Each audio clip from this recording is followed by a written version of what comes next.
This is James with Net News Red Ledger. We're at the Thunder Bay Fire Rescue Training Center today. There's been a $450,000 grant provided to Thunder Bay Fire Rescue, one of 10 for cities across the province. This is to pay for the urban search and rescue, as well as for hazardous materials.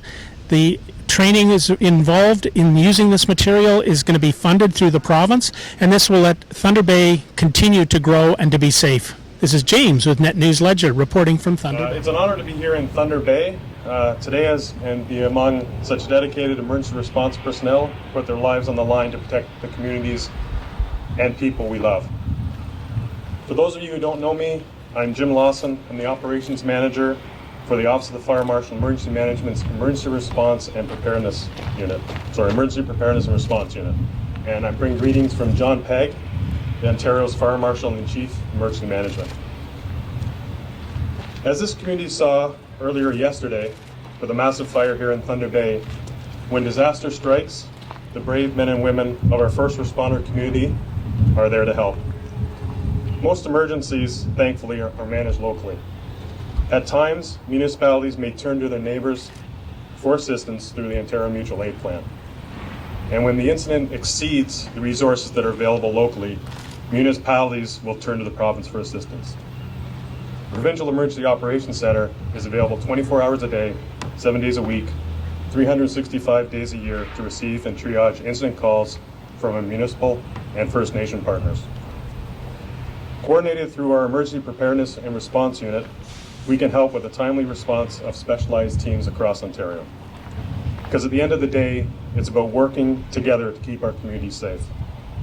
That includes knowing that emergency response teams are ready to respond quickly, rapidly assess the situation, and assist the community right away. That is why it gives me great pleasure to introduce Christine Hogarth, Parliamentary Assistant of Community Safety to Ontario's Solicitor General. Thank you.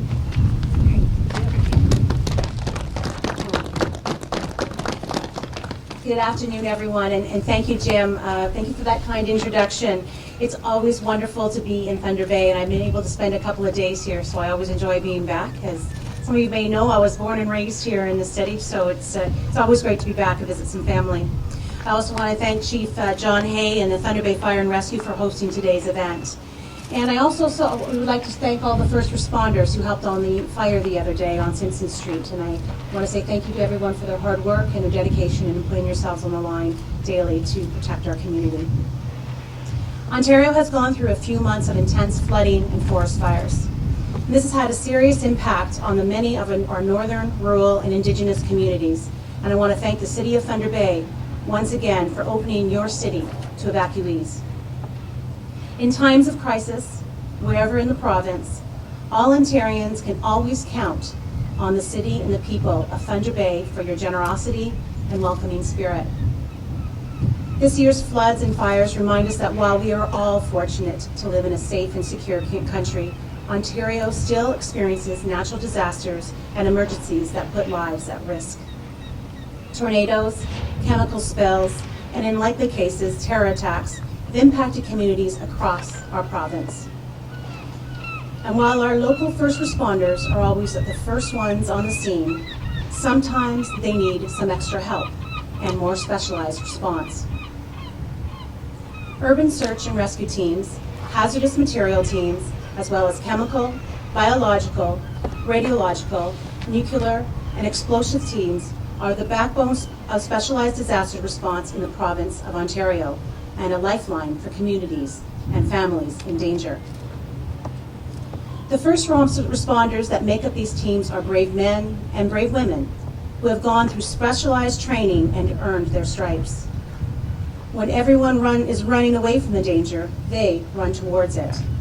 They comb through the rubble of collapsed buildings in search of victims. They respond to uncontrolled releases of hazardous chemicals and explosives. And they perform other life-saving operations. They are the best at what they do, and their work is vital for the safety of all Ontario families and our communities. These specialized teams are run by the fire and police and paramedic services at their respective municipalities and are activated under agreements with the province. While we hope we never have to call upon them, they are there when we need them most. In the last 2 years, teams have responded to several large-scale emergencies to help save lives, including a building collapse, chemical spills, and the discovery of suspicious white powder. Thunder Bay has responded to 8 events since being part of this provincial program. Most have been chemical releases, and one was for the G8 Summit in Huntsville. While these specialized teams cannot be based everywhere, we need to ensure that they are always there when we need them most, and that they arrive on the scene in the shortest amount of time. Last week, Ontario Solicitor General Sylvia Jones announced that our government is investing $2.5 million to fund new and enhanced specialized disaster response teams across the province. And that is why I'm here today. I'm here to highlight that Thunder Bay will be receiving a total of $450,000 as part of this funding.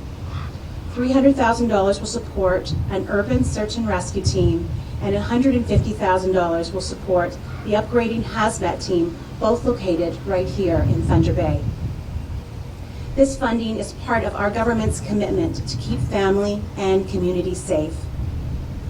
Our investments will provide funding for teams with specialized rescue skills to help when people are trapped in collapsed buildings. It will also provide funding for teams responding to incidents involving chemicals, biological agents, radioactive and nuclear contaminations, or explosions.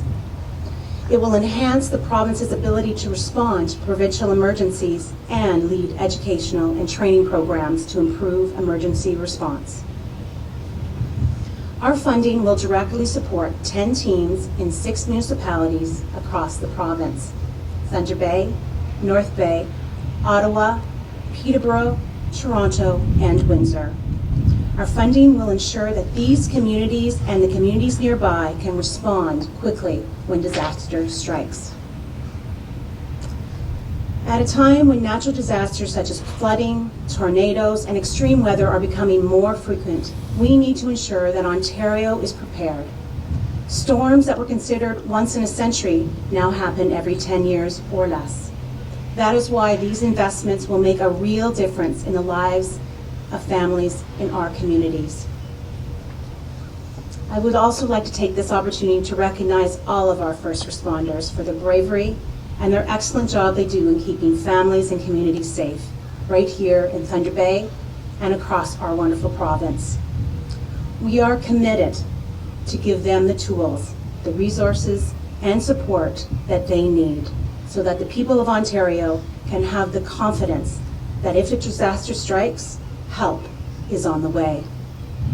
And now I'd like to welcome Chief John Hay of Thunder Bay's Fire Rescue to explain what today's announcement means for the safety in Thunder Bay and in the surrounding region. Thank you.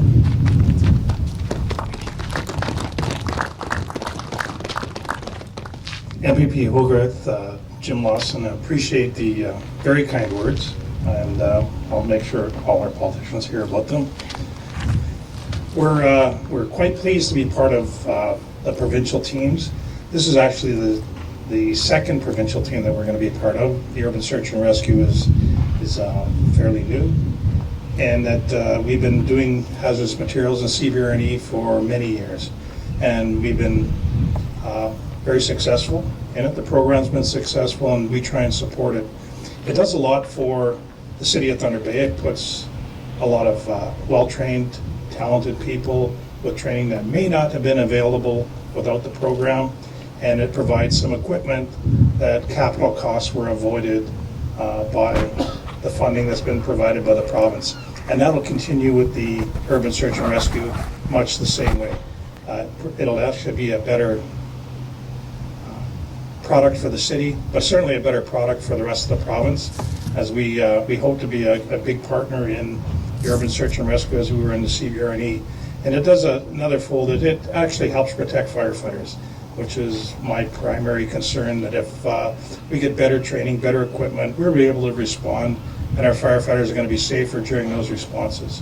That's probably my biggest thanks to the province, is we're going to be able to do more work, and still going to be able to do it very safely, and we're going to provide a lot of good service. And we're going to continue supporting both those programs, and I hope that it continues for a long time. And we'll be looking forward to the next steps in this program. Thank you very much. At this time, if there's some questions for the podium people, that's be a good time to ask now. And then there'll be a demonstration of some of our urban search and rescue skills and techniques inside the training center after that.